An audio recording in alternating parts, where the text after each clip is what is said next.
Riyadh, 1974. You're sitting in a small accounting office on the edge of an oil boom that has just jolted the global economy. On your desk lies an invoice for a crude shipment bound for Europe. The cargo isn't unusually large, roughly 1 million barrels, but the number printed at the bottom still feels unreal. $12 million.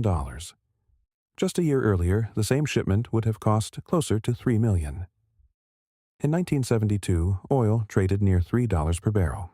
After the Arab oil embargo, prices surged toward $12.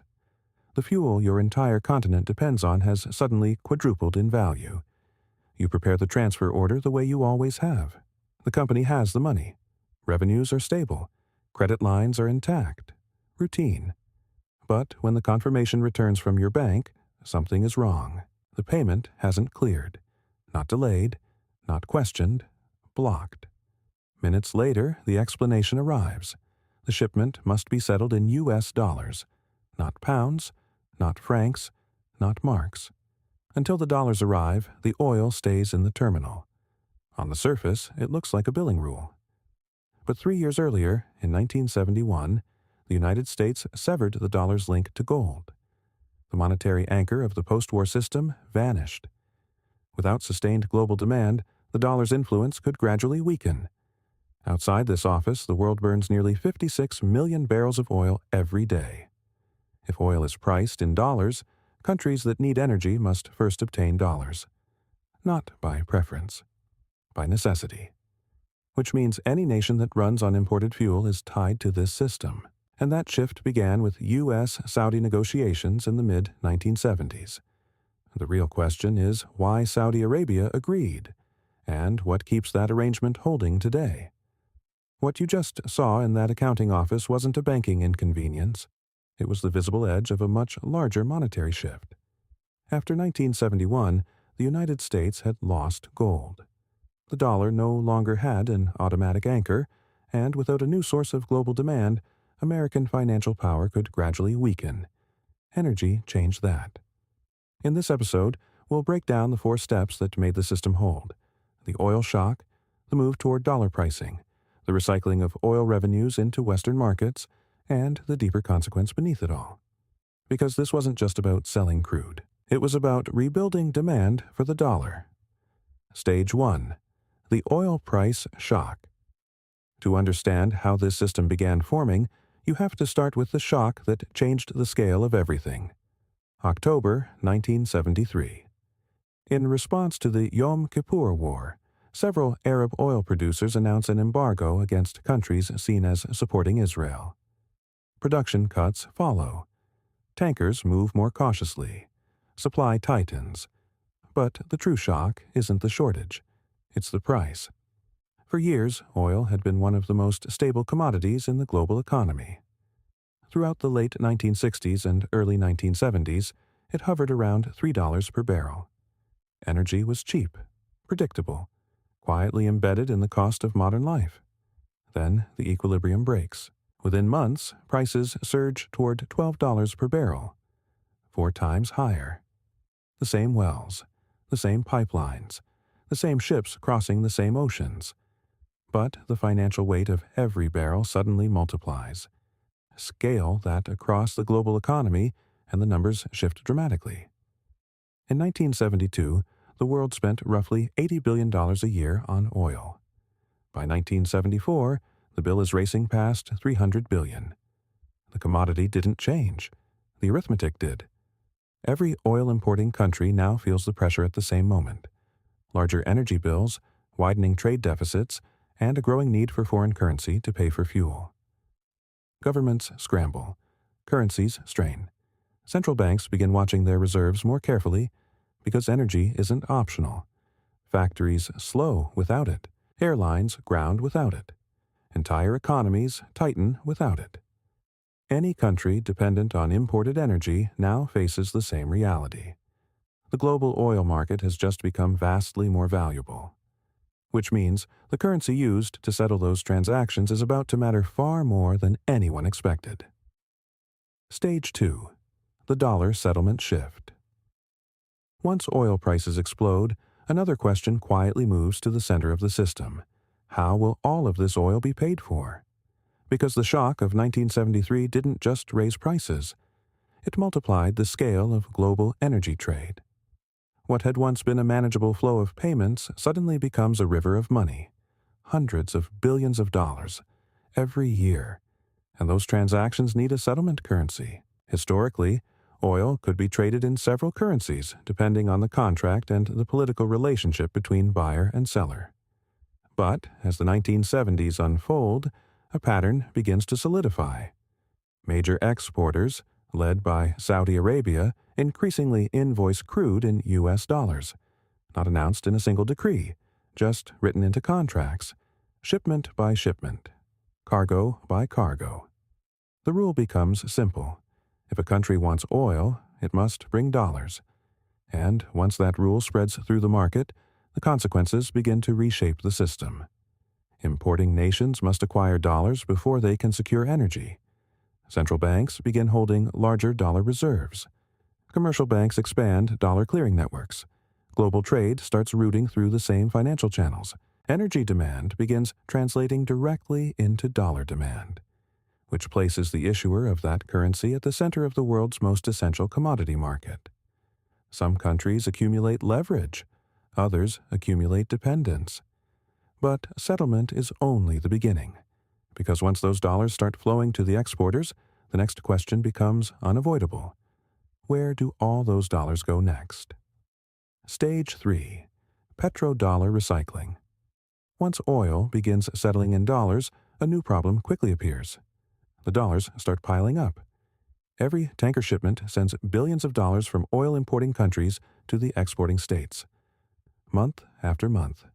Cargo after cargo. By the mid-1970s, the revenues flowing into the treasuries of major producers, Saudi Arabia, Kuwait, the UAE, are unlike anything the global financial system has seen before. Petrodollars. But there is a complication. Most oil exporters simply cannot spend that money fast enough inside their own economies. Their domestic markets are too small, their populations too limited. The dollars accumulate faster than they can realistically be used. So the question becomes unavoidable. Where do those dollars go? They don't stay idle. Instead, they begin flowing back into the global financial system. Oil revenues are deposited in Western banks. Those banks then recycle the funds into loans, bonds, and investments across the global economy. A large portion flows directly into U.S. Treasury securities. The cycle closes. Oil-importing countries send dollars to exporters for energy. Exporters reinvest those dollars into American financial assets. The money leaves the United States and quietly returns. Again and again. What looks like a trade imbalance begins to function like a financial loop. Energy purchases generate dollar surpluses. Dollar surpluses fund U.S. debt markets. And the deeper this loop runs, the more the stability of the global financial system begins to revolve around a single currency. Oil moves the energy. But the dollars begin to move the system. Stage 4. Structural dollar demand. Once oil is priced in dollars and those dollars begin circulating back through global finance, the system reaches a new stage. Demand becomes structural. Because oil is not a niche commodity. It is the fuel beneath modern civilization. Factories run on it. Airlines depend on it. Shipping fleets move because of it. Power grids stabilize around it. And every country that imports energy now faces the same reality. Before securing oil, they must first secure dollars. Not because of ideology, because the market requires it. As the system expands through the late 1970s and beyond, central banks begin holding larger dollar reserves. Governments build currency buffers to ensure energy imports can continue even during financial stress. Energy security quietly becomes currency policy.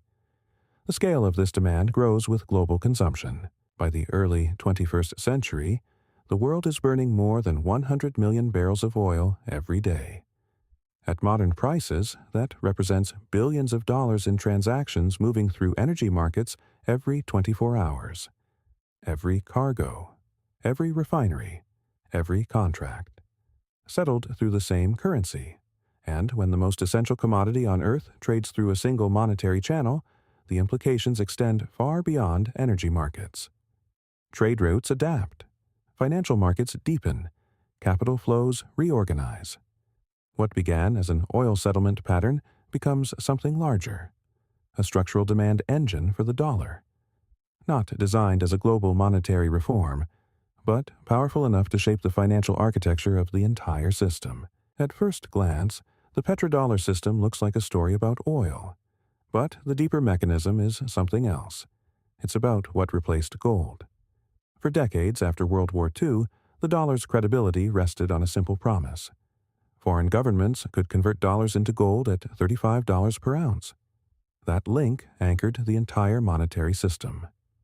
Then, in 1971, the United States closed the gold window. The metal anchor disappeared overnight. From that moment forward, the dollar needed another source of global demand, something large enough, constant enough, and universal enough to keep countries holding the currency. Energy fit the role perfectly.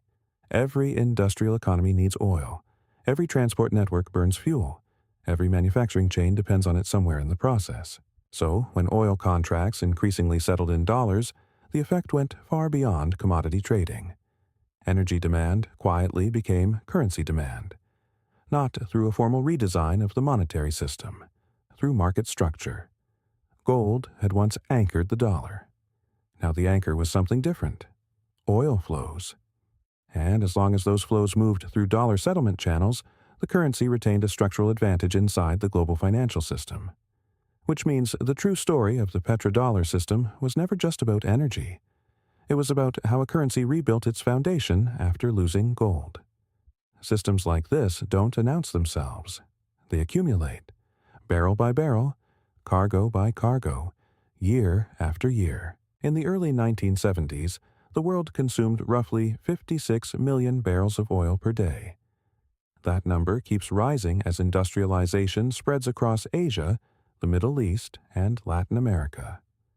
Today, global consumption has pushed past 100 million barrels per day. Every single day, billions of dollars move through energy markets to settle those trades. And if those trades are priced in dollars, the demand for that currency becomes embedded inside the daily functioning of the global economy. Not through treaties, through transactions. The clock inside the system isn't political, it's arithmetic. As long as energy flows through dollar settlement channels, the monetary architecture built in the 1970s continues quietly reinforcing itself. Fast forward to the present. The global energy system looks very different from the world of 1974. New producers have emerged. New consumers dominate demand. China, India, and other rapidly industrializing economies now sit at the center of global energy growth. And with that shift, a familiar question has started appearing again. Does oil always have to trade in dollars? Some energy deals today experiment with alternative settlement currencies. Bilateral trade agreements appear. Central banks talk openly about reserve diversification. Financial headlines describe a slow debate about what some call Dedollarization. But when you step back from the headlines, the deeper structure still matters. Global oil markets remain heavily connected to dollar clearing systems, dollar financing, and dollar-based commodity exchanges. Shipping contracts, derivatives markets, and energy financing networks are still largely built around the same financial infrastructure. Which raises a more structural question. When the plumbing of global energy trade runs through one currency, how quickly can the system truly change? Because currencies compete. But financial architectures move far more slowly. And the architecture built in the 1970s still carries enormous weight today. Step back, and the sequence becomes clearer. An oil shock multiplies the financial scale of energy trade. Energy contracts increasingly settle in dollars. Those dollars flow back through global financial markets. Energy demand becomes currency demand. The mechanism doesn't rely on speeches or declarations. It runs through transactions. And once the world's most essential commodity begins reinforcing the same currency every day, the system starts reinforcing itself. Seen from a distance, the petrodollar system can look like a geopolitical agreement. But underneath the diplomacy sits something simpler. Arithmetic. Oil-importing countries send dollars to exporters for energy. Exporters reinvest those dollars into global financial markets. A large share returns to U.S. Treasury bonds and dollar assets. The flow forms a loop. Energy purchases generate dollar demand. Dollar demand strengthens dollar markets. Deeper markets reinforce the currency used to buy energy. No speeches required, just transactions repeating every day. And as long as the world consumes millions of barrels of oil each day, those transactions continue feeding the same monetary architecture. Not perfectly, not without tension, but consistently. The system that began forming in the 1970s didn't need to replace gold with another metal. It replaced it with something the modern economy cannot function without: energy. And when the most essential commodity on Earth settles in one currency, the stability of that currency becomes embedded inside the daily operation of the global economy. If you start looking at financial systems this way, patterns begin to appear everywhere. Not chaos, structure. If this breakdown helped you see how energy, currency, and power connect, you're in the right place. Comment below, Energy Anchors Money.